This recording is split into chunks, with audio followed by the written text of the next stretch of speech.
అత్యధిక సంఖ్యలో శతకోటీశ్వరులను లోక్సభ ఎన్నికల బరిలోకి దింపిన ఘనత తెలుగు రాష్ట్రాలకు దక్కింది.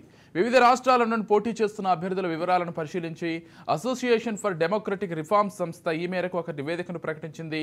వ్యక్తిగతంగా అభ్యర్థుల సగటు ఆస్తులు, పార్టీల వారీగా అభ్యర్థుల సగటు ఆస్తులు, రాష్ట్రాల వారీగా అభ్యర్థుల సగటు ఆస్తులు, ఇలా 3 విభాగాల్లోనూ తెలుగు రాష్ట్రాలకు చెందిన పార్టీలే అగ్రస్థానంలో నిలిచాయి.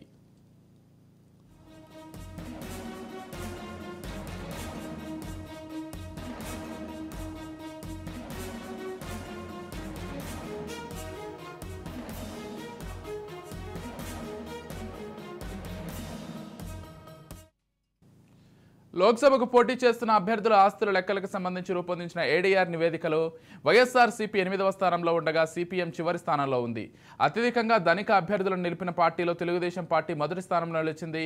ఆ పార్టీ అభ్యర్థుల సగటు ఆస్తులు 416 కోట్ల రూపాయలుగా ఏడీఆర్ తేల్చింది. 82 కోట్ల రూపాయల సగటుతో జనసేన 3వ స్థానంలోనూ, 52 కోట్ల రూపాయల సగటుతో బీఆర్ఎస్ 4వ స్థానంలో నిలిచింది. 2వ స్థానంలో 94 కోట్ల రూపాయలతో జనతాదళ్ ఉంది.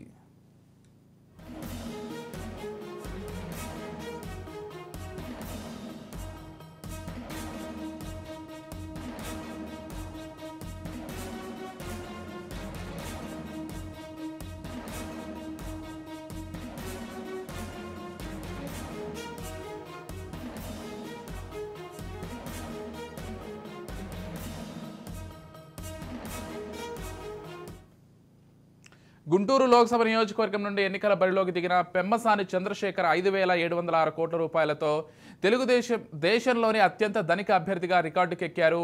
ఇక తెలంగాణలోని చేవెళ్ల లోక్సభ నియోజకవర్గం నుంచి బీజేపీ తరఫున ఎన్నికల బరిలో దిగిన కొండా విశ్వేశ్వరరెడ్డి దేశంలోని 2వ ధనిక అభ్యర్థి. ఈ నియోజకవర్గం నుండి కాంగ్రెస్ తరఫున పోటీ చేస్తున్న గడ్డం రంజిత్ రెడ్డి 436 కోట్ల రూపాయల ఆస్తులతో ధనిక అభ్యర్థుల జాబితాకెక్కారు. ఆంధ్రప్రదేశ్లో సగటున ఒక్కో అభ్యర్థికి 21 కోట్ల రూపాయల ఆస్తులు, తెలంగాణలో సగటున 14 కోట్ల రూపాయల ఆస్తులు ఉన్నట్లు ఏడీఆర్ పేర్కొంది. అదే కేరళలో అభ్యర్థుల సగటు ఆస్తుల విలువ 2.3 కోట్ల రూపాయలుగా ఉంది.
అత్యధిక సంఖ్యలో శతకోటీశ్వరులను లోక్సభ ఎన్నికల బరిలో దింపిన ఘనత తెలుగు రాష్ట్రాలకు దక్కింది.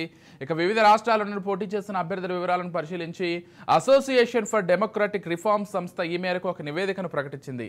అయితే వ్యక్తిగత అభ్యర్థుల సగటు ఆస్తుల, పార్టీల వారీగా అభ్యర్థుల సగటు ఆస్తులు, రాష్ట్రాల వారీగా అభ్యర్థుల సగటు ఆస్తులు, ఇలా అన్ని విభాగాల్లోనూ తెలుగు రాష్ట్రాలకు చెందిన పార్టీలే అగ్రస్థానంలో నిలిచినట్లుగా మనకు సమాచారం అందుతోంది. ఇక ఇదే అంశానికి సంబంధించి మరింత సమాచారం అందించడానికి మా ప్రతినిధి సుదర్శన్ ఫోన్ ద్వారా సిద్ధంగా ఉన్నారు. రైట్, చెప్పండి Sudarshan.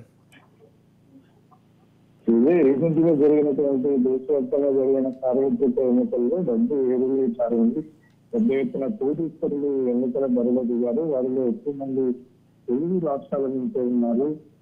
Association for democratic reforms అనే సంస్థ ఒక నివేదికను ప్రకటించింది. అంటే అభ్యర్థులుగా పోటీ చేసిన వాళ్ళలో ధనవంతులు 3 కేటగిరీలో నివేదికను తయారు చేస్తుంది. అందులో ఒకటి వ్యక్తిగత ఆస్తుల సగటు వ్యక్తిగత ఆస్తుల్లో, అలాగే రాష్ట్రాల వారీగా ఆ రాష్ట్రాల నుంచి పోటీ చేస్తున్నటువంటి అభ్యర్థుల యొక్క సగటు ఆస్తులు, అలాగే ఒక పార్టీ నుంచి పోటీ చేస్తున్నటువంటి అభ్యర్థుల సగటు ఆస్తులు, 3 కేటగిరీల్లో ఒక నివేదికను అయితే విడుదల చేసింది. అందులో చాలా ఆసక్తికరమైన విషయాలు ఉన్నాయి. వ్యక్తిగత ఆస్తుల విషయంలో టీడీపీ నుంచి ఎంపీ అభ్యర్థిగా పోటీ చేస్తున్నటువంటి పెమ్మసాని చంద్రశేఖర్ 5,706 కోట్లతో దేశంలోనే అత్యధిక దళిత ఎంపీ అభ్యర్థిగా ఆయన రికార్డు పెట్టారు.